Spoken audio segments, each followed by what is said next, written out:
Okay, solo parent law pa rin po pinag-uusapan natin mga kababayan. Okay, kanina pa natin pinag-uusapan, attorney, regarding dun sa mga benepisyo ng isang solo parent.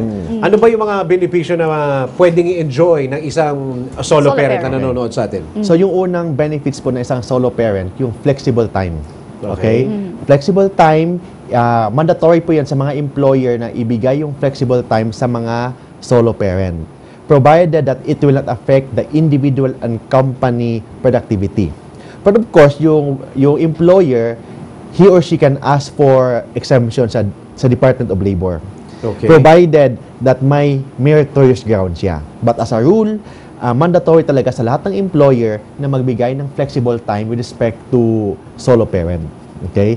Pero hindi kailangan maapektuhan yung operasyon ng flexible time kumpanya. Yes po. For example, flexible time 7 to 4 or 8 to 5 or 9 to 6. So it's pero at the option ng isang employee kasi he or she is a solo parent. Pangalawa, pero kung pag nagbigay ng schedule, attorney, sabihin natin 9 to 5 ng umaga, kung 24-hour naman operation yung yung kumpanya. Kung sinabi ng solo parent, hindi ako pwede sa 9 to 5 eh. Sa gabi lang ako pwede magtrabaho. Pwede po siya pagbigyan. Pwede ganon. Using the law. Yes po, kasi flexible time lang. Kasi flexible time, choice po yan ng isang employee. Okay, Pag sinabi ng kumpanya na hindi pwede, kasi kailangan kayo dito sa oras na ito eh. Hindi pa pwede ganon. Kailangan po, yung kumpanya humingi ng exemption sa Department of Labor. Kung makikipag-usap. So Department of Labor siya humingi ng exemption. Kasi mandatory po sa lahat ng mga employer na magbigay ng flexible time sa mga solo parent. Naku, baka may yung batas na yan, attorney. Kasi kunyari, kung ako isang boss ng may-ari ng kumpanya, tatanungin ko muna if she's a solo parent. Palagay ko meron akong negative tsuba doon. Baka sabihin ko, baka maano ko sa iyo kasi ang pinoprotektahan ko, yung operasyon ko, yung kumpanya ko, pagka in-schedule kita doon, inaakala ko na magiging maganda ikaw para doon sa operasyon na makakaganda sa kumpanya. Eh kung ganyan, that's why may number 2 na rule. Bawal, hindi pa pwede i-discriminate ang isang solo parent with respect to terms and conditions of employment. Kasi po, that's violation ng labor standards. So, that is a ground to file labor law o labor case against the employer sa NLRC. Okay. Okay? Kasi bawal po i-discriminate ang solo parent on the ground that he is a solo parent with respect to the terms and conditions of employment. Okay? Very clear po yan. So, hindi po pwede sasabihin ng isang employer na hindi kita tatanggapin kasi you're a solo parent. That's violation of your right to discrimination. So, kailangan may ibang dahilan. May ibang dahilan. That's why, ko na rin dahilan ko. That's why that's why yung isang amo kailangan humingi ng exemption sa Department of Labor. Kasi nahihirapan ako, attorney. Ako hindi ako masyado nagagandahan doon sa law. Kasi for example, si Vien, if she's a solo parent at kailangan niya mag-extend at sasunduin niya yung anak niya, hindi ako pwede magpa-extend sa kanya ng ganun-ganun lang. Compared sa isang pangkaraniwan na empleyado na hindi siya solo parent, kundi may buo yung kanyang pamilya, siya na lang ang pag-extending ko. Sa kanya kasi, sabi ng batas, kailangan maging ko sa kanya, maluwag ako sa kanya. Ganun ba? Parang ganon. Parang ganon. Parang ganon yung batas. And hindi mo pwede i-discriminate ang solo parent. Kasi that's already a violation of that's an unfair labor practice na yan. Okay? That's already a ground to file labor case sa NLRC. Kasi kung usapin ng overtime, baka hindi ko siya mapakinabangan pagdating sa overtime. When I say overtime, voluntary na yan. Hindi siya po pwedeng i-compelled mo si Bien na mag-overtime. Depende po ni Bien kung gusto siya mag-overtime. Kung gusto niya. Pero kung ayaw niya, may problema. May problema. Hindi mo pwede siya i-compelled. Yung pangatlong benefits po ng isang solo parent, ito yung tinatawag na solo parent parental leave.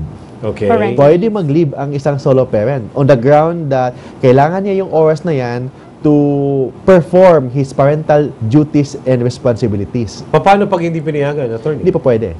Mandatory pa yan. 7 days per year. 7 days per year, yun ang tinatawag na parental leave. So, kasi may tinatawag na 15 days leave at saka 15 days na sick leave. Yung bang 15 days leave, dagdag yung 7? Dagdag pa yan. Dagdag yung 7 days. And yung 7 days, kailangan may mga requirements in order to avail the 7-day parental leave. Yung first requirement, kailangan nag-serve na sa isang amo for at least 1 year. Kailangan naka 1 year. Then, kung hindi mo i-avail yung 7 days per year, hindi siya convertible to cash. Unlike service incentive leave, kung hindi mo gamitin, it will be converted into cash.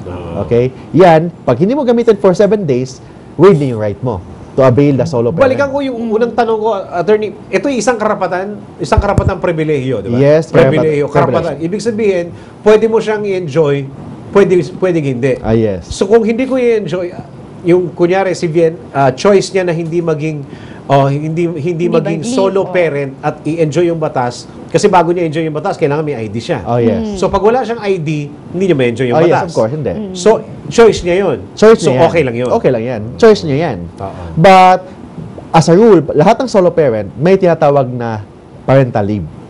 Yung parental leave, yun ang panahon na ibigay mo yung time mo sa bata mo, sa anak mo. For example, graduation. Kahit na walang ID yan, attorney. Of course, you have to get an ID. Kailangan may ID. Kailangan may ID. 7 days yan. So, kung hindi mo i-avail yan, waive na yung right mo. That's one of the leave. Kasi maraming mga leaves po sa batas. Yung may mga mandatory leave, may tinatawag na leave. Depende po yan sa contract ninyo. Kasi yung employer can give more than what is provided by the law. Okay? May leave na. For example, yung may tinatawag na service incentive leave, maternity leave, paternity leave, dami mga leave. So, pwede yung employer magbigay ng anniversary leave, may mga ganyan. Birthday leave, hindi na yan nakalagay sa batas. Okay. Kasi pribilehiyo na yan. Pribilehiyo na yan. Depende po yan sa employer. Kasi ang nakalagay sa batas, the minimum requirement ng batas ng labor. Kaya ganon. Yung bang, pag nag-leave nung 7 days, attorney, sabihin natin 7 days, dire-diretso. Pagka nag-leave yan, kailangan ng patunay aside from the ID. Ay, hindi na. Yun na lang yun. Yun lang ID yan. na lang. So, assuming may 5 kang anak. So, one day, doon mo sa una anak mo kasi may graduation. Yung isang, one day naman kasi birthday niya, yung isang araw niya, pwede mo gamitin ng 7 days lang. Kung sabihin natin 5 yung anak ko at 5 rin ng tatay nun, tigpipito? Hindi. 7 lahat na. 7 lahat na. Nasa isang custody naman kasi. So, 7 araw, lahat na yon. Ako, tigpipito, attorney. Ang swerte naman nun. 7 times 5, 35. Mahigit isang buwan? 35 days. Oh, yes, yes. Plus 15, 50. Bakasyon yung grande yun. In fact, yung maternity leave, umabot ka nga 78 days eh. Correct. Maternity leave. Maternity. Yes. Then may paternity leave pa, 7 days. 7 days yung paternity. Dami mga leave. Pero attorney, factor ba yung age ng anak? Yung age na anak, depende po yan. As a rule, kailangan yung anak below 18, unmarried, walang trabaho. Pag more than 18, pwede rin. Pero kailangan yung bata has no capacity to support him or herself because he has mental or physical incapacity. Okay. Pero pag may trabaho na, hindi na pwede. Hindi na. hindi na pwede. Hindi na po pwede. Wala na rin yung 7 days. Wala na. Hindi mo pwede i-avail yung 7 days kung anak mo may trabaho. Pag may trabaho. Or, Kung sabihin tamad. wala pa yung trabaho. Kung walang trabaho. Pero basta below 18, walang problema yan. Hindi, sabihin natin 30 na. Hindi po pwede yan. So, wala pa rin trabaho. Except pag more than 18 ka pero may physical or mental defect ka, pwede mo i-avail as solo parent. Okay. Ganun pala yun. Sabihin natin may sakit sa bato. Batugan. So, aside sa mga Second na tayo. aside sa mga ganyang benefits, may Yes. ibang benefits pa. Ano pa po yung benefits na iba? So, yun ang tinatawag na support from the government. May support from the government. We like that support from the Support from government. the Pero government. may kondisyon. Ano pa? Kailangan yung parent is earning below poverty line. Ay, magkano ba yun? Depende po yan sa region kasi it will be assessed by the NEDA, National Economic Development Authority, with the assistance ng DSWD. Pag below poverty line yung income mo, may support pa from the government. So, ano yung mga support? Yan, yung below, magkano yung sweldo niyan? Sa isang taon? I think in 1 month, mga 36,000 a year ang income. 36,000? 36,000 sa ibang province. I don't know in Metro Manila. Sa ibang probinsya, That's for a 36 year. sabihin natin 50. Parang ganon. 50 a year, magkano A year? yun? Divided by 12. O parang gano'n. So, mga 4,000. 4,000, 3,000 something. O per month. A month. A month. Oo. Pag gano'n, mo avail mo yung mga support galing sa government. So, ano yung mga Tulad ng? for example, may tinatawag silang livelihood support. Uy, Livelihood mano ka na support? naman yan. So, mga ganyan. Babuyan. Mano ka na, baka na naman. So, may tinatawag din na mga skill development, so mga trainings Mga training. sa TESDA, TESDA, yeah. may educational support, may scholarship, may non-formal education sa TESDA, sa CHED, may housing services. So may mga Housing Housing. services? NHA nagbibigay ng mga very cheaper and reasonable terms and conditions sa mga solo parent. Sa National Housing Authority. So meron ding tinatawag na health services ng DOH. So may mga special privileges and benefits ang binibigay sa mga solo parent, provided that yung solo parent Ay is below kumikita. poverty line. 36,000. 3 or 4,000 a month. I think 50,000 a year, parang ganun. 50,000 a year, sabihin mo na 3,000 something. 3,000, Saan ka pupunta? No? Parang Oo. ganun. That's why kailangan ng support ng government. That's why. Pero pag malaking sweldo mo, hindi ka cover.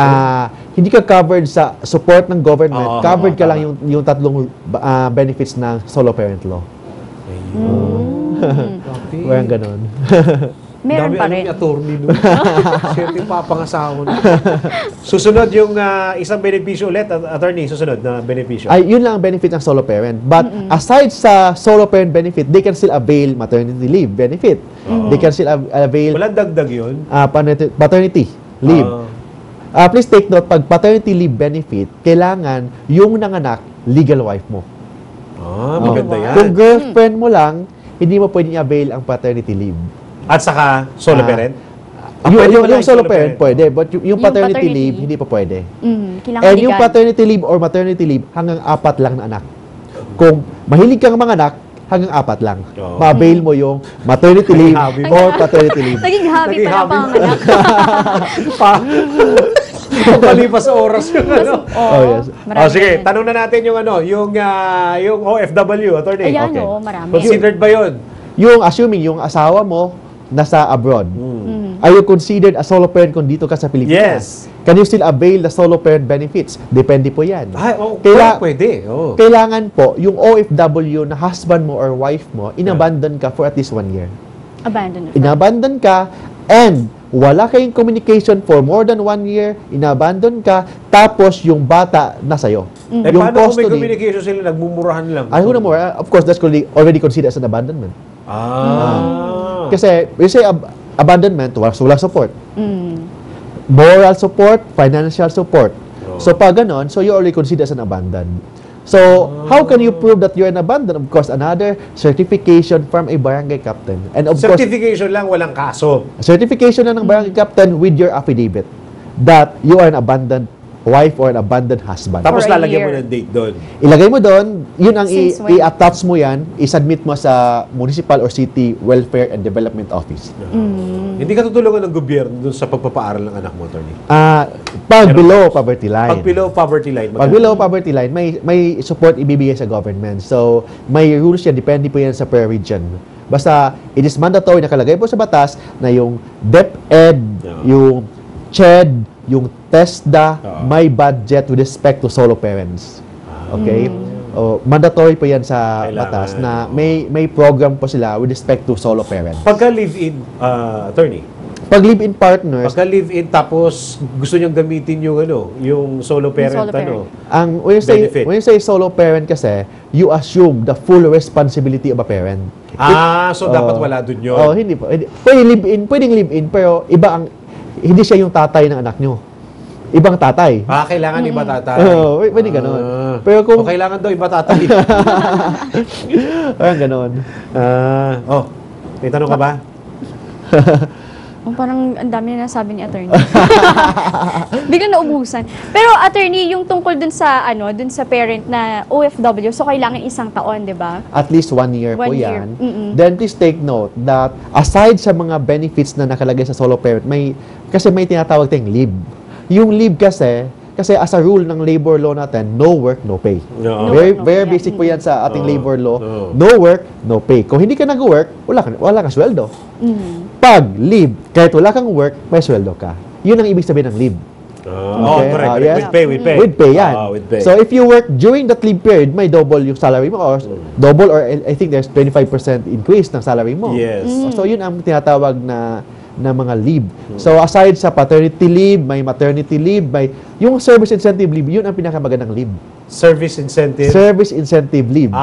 May mga ganyan talaga sa kumpanya. Kasi po ang service incentive leave, pag hindi mo ginagamit, pwede yan convertible to cash. To cash.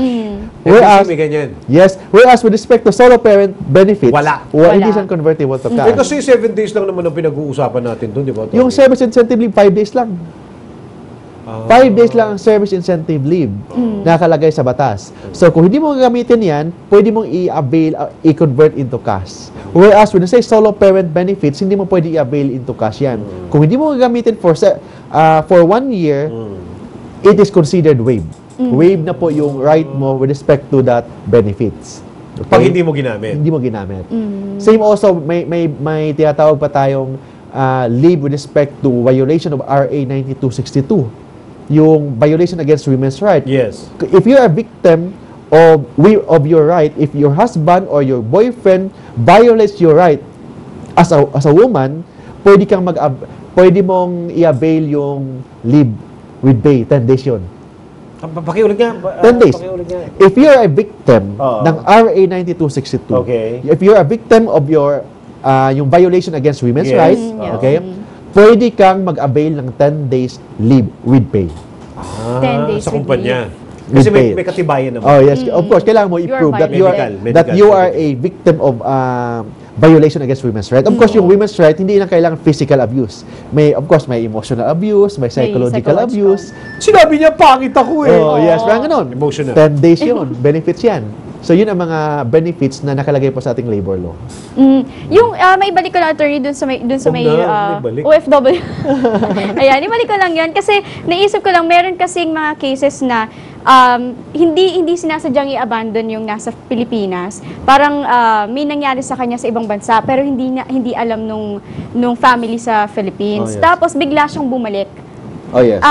Pero let's say yung nanay, yung nasa Pilipinas, naka-avail na siya ng Solo Parent Act, tapos biglang bumalik si tatay. Oh. Matatapos na ba yun? Oo, matatapos Yes. na rin ba yun? Ang nakalagay sa batas, yung status mo as a solo parent will be, kung ma-change yung status mo from solo parent into a, hindi na solo parent kasi may partner ka na. Yes. So, Dumating automatic, terminated po Terminated yung siya. mga benefits mo as a solo parent.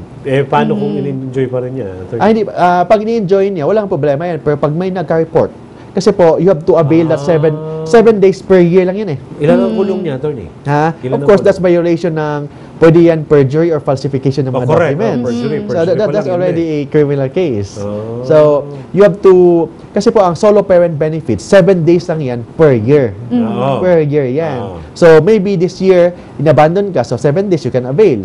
But next year, hindi ka na abandon, so you cannot avail the 7 days parental leave.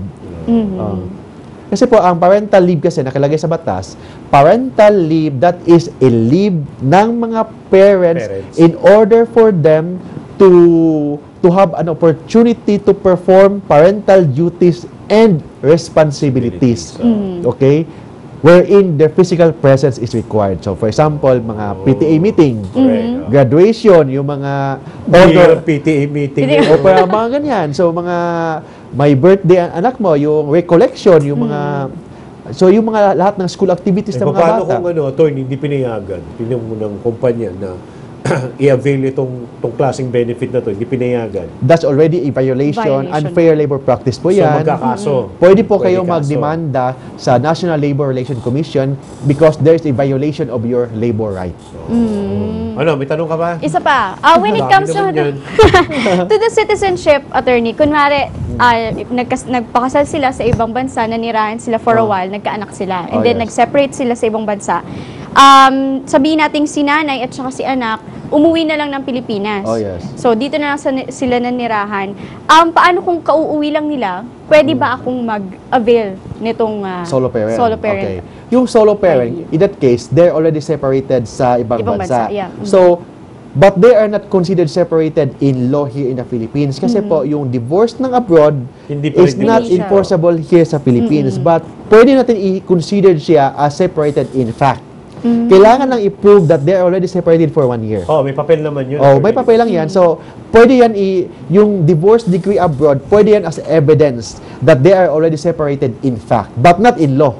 Kailangan talaga, in fact, then of course, kailangan ng certification ng barangay captain, i-attach mo lang yung decision ng court ng Kung abroad. kararating lang, attorney. Ay, hindi pa Yung pwede. citizenship. Hindi pa pwede. Kailangan certify talaga ng certified barangay na at least 1 year. At least Parang 1 ganun. year. captain. Meron pa? May babalikan lang ako eh. Sige. Kasi sabi mo kanina, attorney, yung hindi na sinusuportahan for Oh, 1 yeah, year. yeah, yes.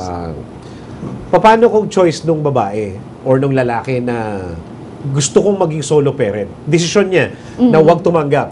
Pero the help and the support is available.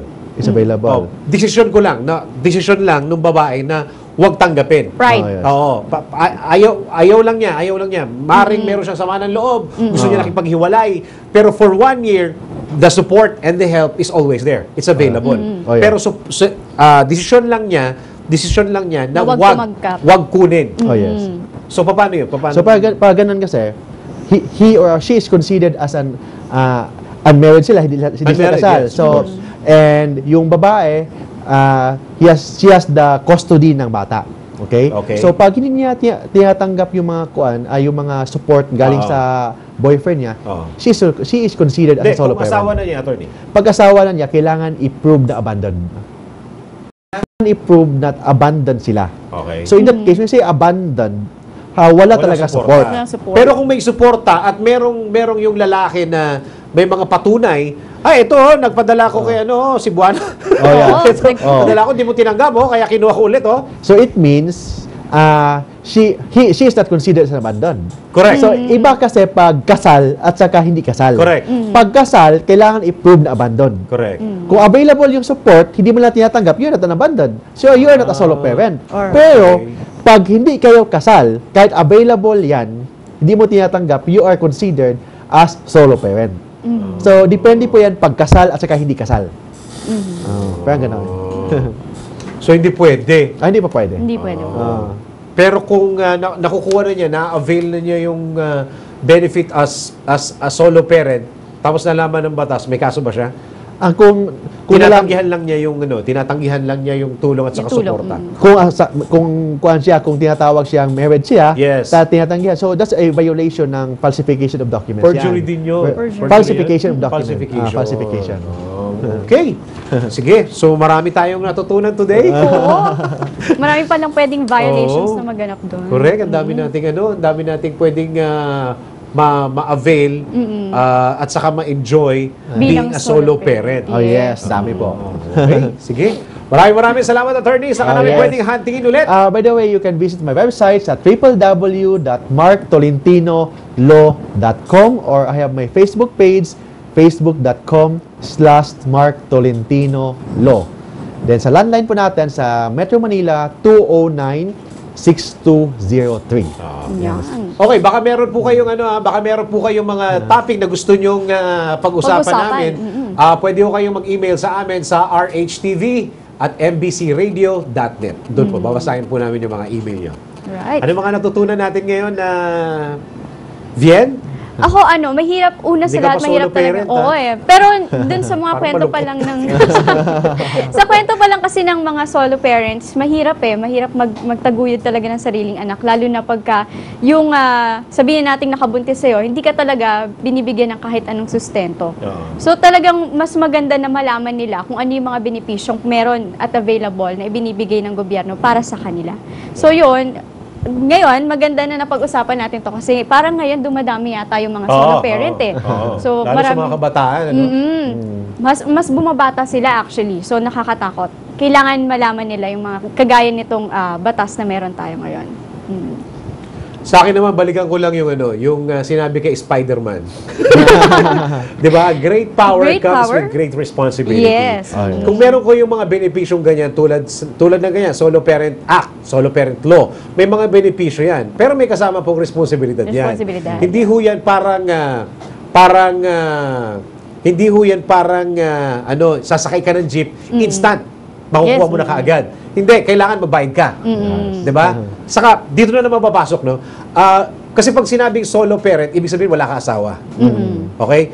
So, panawagan sa mga kabataan, ang pag-aasawa talaga, hindi ganun kadali. Hindi madali. Hindi ganun, kayong dalawa, mapapasalamat. Hindi madali, kaya ayaw pa. Yan yung rason na kapag kayo ay pipili, piliin nyo mabuti. Di ba? Piliin nyo mabuti para hindi kayo napupunta sa ganitong sitwasyon. Pinag-uusapan lang natin yung benepisyo ng batas, pero napakahirap po maging solo parent. Napakahirap, lalong-lalo na pagka ikaw ay walang katuwang. Di ba? Napakahirap. So, anong lesson dito? Lesson to para sa mga kabataan na nagmamadaling mag-asawa. Nakakala nila yung pag-ibig ay pwedeng pambili ng bigas, pamasahe, pambili ng gasolina. Hindi ho ganun. Akala nila yung pag-ibig ay pwedeng pambayad ng renta. Hindi ho ganun. The more na kailangan nating mas pumili talaga ng mapapangasawa. Ako, ang pinaka-advice ko lang, kunyari mga ano ka lang ngayon, mga 16, 17, ipagdasal mo na kay Lord na alagaan yung mapapangasawa mo. Yes. Diba? Para makita mo pa siya. Doon pa lang, baka isang araw. Siyempre, si Lord yung nagmamatch-match ng ganyan, di ba? Para lumabas yung tao na kasama sa plano niya. Yes. Di ba? Pagka doon pa lang naaalagaan yung mapapangasawa mo. Baka mamaya ma-inlove ka dyan, wala na yung kamay niyan, wala na yung binti, hindi naalagaan, di ba? The more na kailangan natin mas pumili, wag lang kayong pumili, isama nyo si Lord sa pagpili. Yes, tama. Ang ganda. Thank you, Father. Maraming salamat, attorney. Thank you very much. Thank you so much. Pasalamat ka na, Bien. I'll see you again, attorney. Sabihin mo. Sa susunod na Webes. Ayan. Siyempre, si attorney pa rin ang kasama natin. Bakit Ang mo sabi na nag-iisa. I'll see you again? We'll see you again, attorney. Ayan. Thank you very much, attorney. Thank you so much. Salamat sa lahat ng mga nanood at nakinig sa atin. Babalik po si attorney para sa isa na namang kapaki-pakinabang na batas na Usapang batas. Sana pag-usapan natin, merong isang empleyado na may ginawang kalokohan. Tapos ang ginawa ng kumpanya, floating employee siya. Yes. Ako, maganda pag-usapan. Pwede Tsaka yan. na lang. Maintriga niyan. Maintriga. Pag-usapan natin yan. Yung employer-employee relationship. Oh, yes. Tabayanan niya. Maganda yan. Pakikita ko mula umpisa. Mukhang maraming parts yan. Marami akong gustong tanong dyan. Okay, maraming salamat. Pilipinas. Bye-bye. Bye. Thank you.